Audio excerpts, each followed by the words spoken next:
Hi everybody, welcome back. Today we are going to discuss a few myths and misconceptions about FUE hair transplant or a follicular unit hair transplant or a Scarless hair transplant as it is called.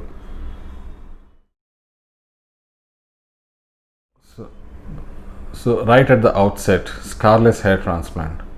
Well, FUE has a reduced scar, but it is not strictly a Scarless hair transplant because you're actually making small burr holes and coring out the hair follicle. So if this is the hair follicle, you go around it and you core out the hair follicle and you remove it. So what it leaves is a small round hole, and that contracts to make it a small. So yes, it's not a classically, there is no scar, but you have small dots. So if you shave the head completely, you might still you can see those small dots, especially in our skin types.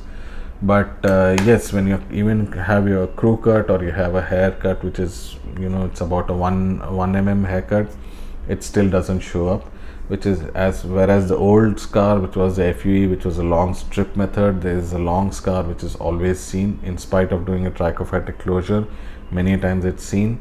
So that is why the misnomer that it's called a Scarless hair transplant. But no, there are small scars, but they are all spread out and they are very tiny.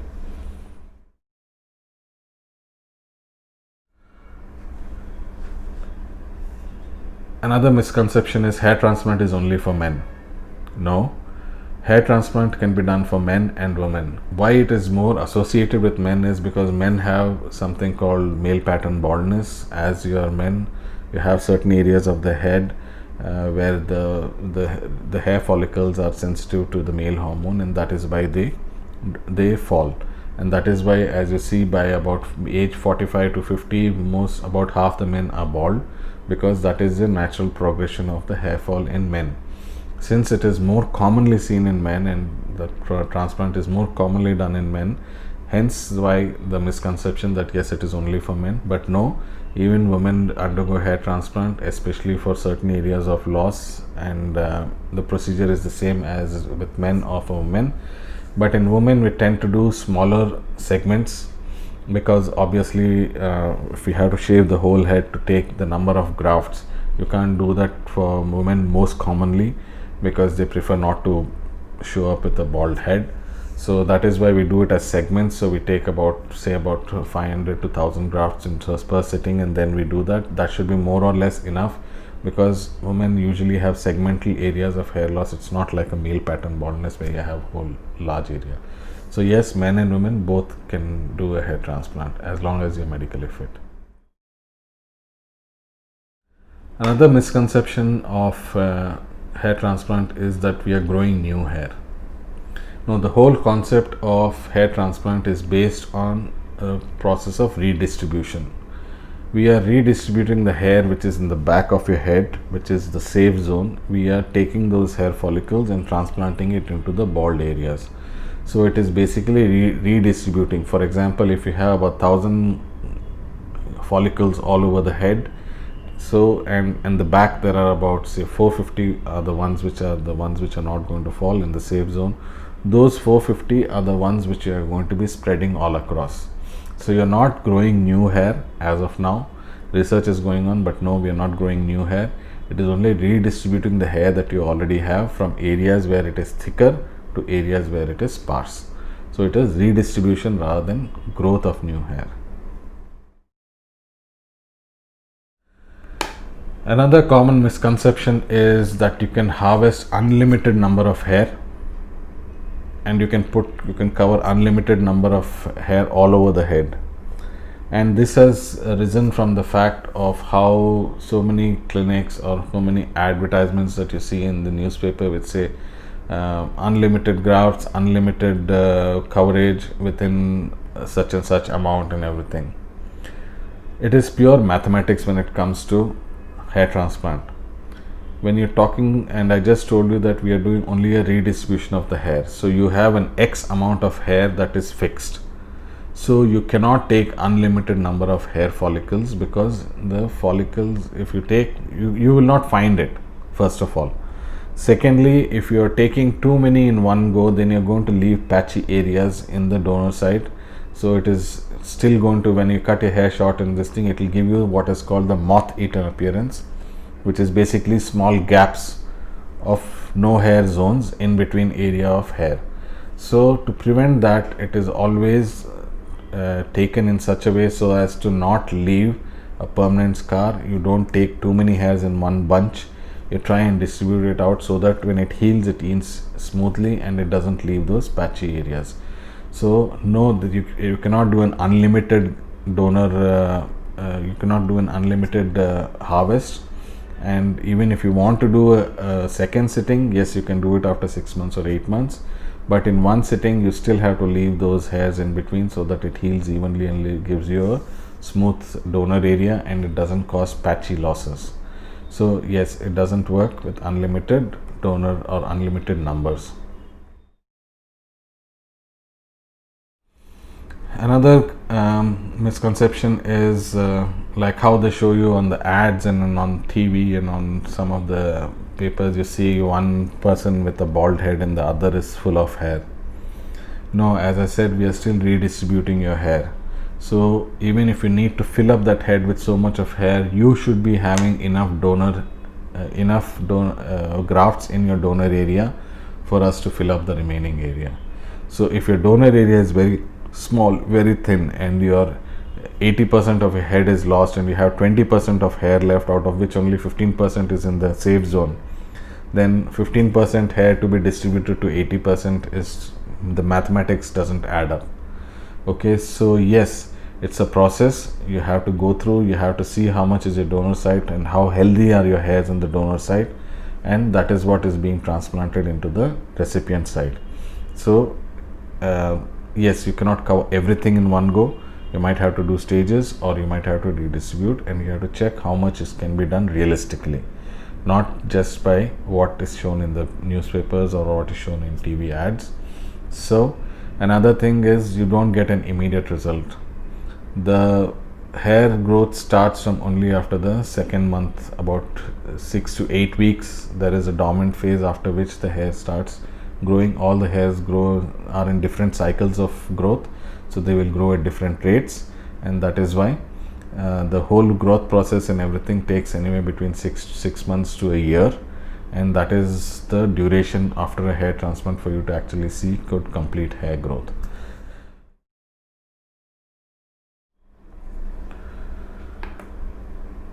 Another concept is, I'm too old for a hair transplant. As long as you're medically fit, there is no age criteria for a hair transplant. Hair transplant can be done at any age.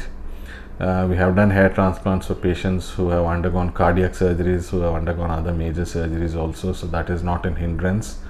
And as long as your medical parameters within normal limits and your other ECG, X-ray and all those other parameters are within normal limits, and your cardiologist doesn't have an issue with it, you can go ahead and do it. And if you, of course, depending on how many grafts you need also, because if you have a head which is totally bald, about a grade 7 or grade 6 or grade 7, and you have only a thin strip, then it doesn't make sense, at least to me personally. So that is why I would not advise you to go for it. But otherwise, age is not a criteria. You can still go ahead and do it at any age, as long as you're medically fit. Another common query which people ask, that will it not damage my brain? Actually it doesn't, because the skin and the hair follicle is only in the skin. Whatever you're doing is only in the skin. You're not even going to the deeper layers of the scalp. So the scalp is quite thick, and then you have the strong cranium bone. So you cannot drill inside the bone, you're not drilling inside the bone, so there is no way that you're going to affect anything inside your brain or any of the nerves or anything. So there is nothing to do with that. It's purely a process which is done in the skin. The harvest is from the skin and the implantation is into the skin, so it has nothing to do with any brain issues or any nerve damage that can cause long-term effects.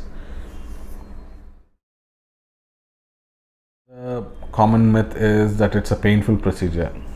It's a painful. It's not the pain, because after the first few minutes where you give you the block your nerves, then you actually have no pain. It is numb. The whole scalp is numb. Most of the patients after the first half an hour or so are sleeping or snoring or doing whatever they want, because they cannot feel what is going on. It's totally numb. You don't feel the pain.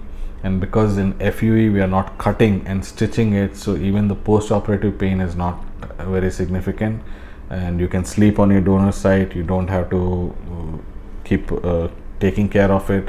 After 4 days you just have to take out the dressing and then go about your normal work, because the hair has already grown. There are no scars, there is no stitches, so the pain is actually very manageable, and most of the patients don't even complain of pain or ask for painkillers. But yes, the first 5 minutes when we're giving the first initial injections to block your nerves, that might give you a little bit of a pain, but after that it's pretty painless and pretty smooth. Another query that they ask is, what is the difference between what you do and so many other clinics of hair transplant clinics are there? So again, hair transplant, because there is a process of you're just doing it in the skin and you're not doing anything inside, but there is a technique to it, there is an art to it. It is not just taking a hair from one area and putting it into another. You have a lot of things to take care of out. You have to see whether the hair is transected. If this is the hair which is being taken, if the drill goes perpendicular to it, then it cuts the root, and if that hair is transplanted, that is not going to grow. So you have to make sure that the whole hair comes out with its root intact, because that is what is going to allow the hair to grow. What happens is, untrained people, your angles are not right, your hair transections are too many, so immediately they will say we have put too many hairs, but ultimately they don't grow. Secondly is, if you take too many numbers, the duration for which it is outside your body, that is going to also determine whether the hairs will ultimately grow. There are chances of drying, there is chances of the cells dying, follicles dying, so ultimately even after putting it, the hair might not grow. So that is why there is a difference in the techniques of what is done and how it is done, and because of which you have to go to a trained person. Don't be rushing to the first clinic that is offering the cheapest rates, because there is a technique involved, there is a process involved, and there is always it is not a short term thing. You have to look in the long term, and if 100 grafts are put, the survival rate should be anywhere between 95%. If out of 100 only 50 are surviving or 40 are surviving, then it really doesn't make sense to you or anybody.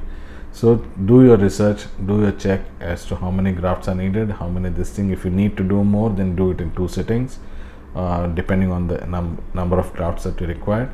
But don't rush off and do something which is not right for you. Those were a few of the common misconceptions regarding FUE hair transplant. I hope we helped clear a few of your doubts. If you have any other queries, please drop in a comment below and we would like to answer them. We will get back to you with those answers as quickly as possible. Thank you for watching.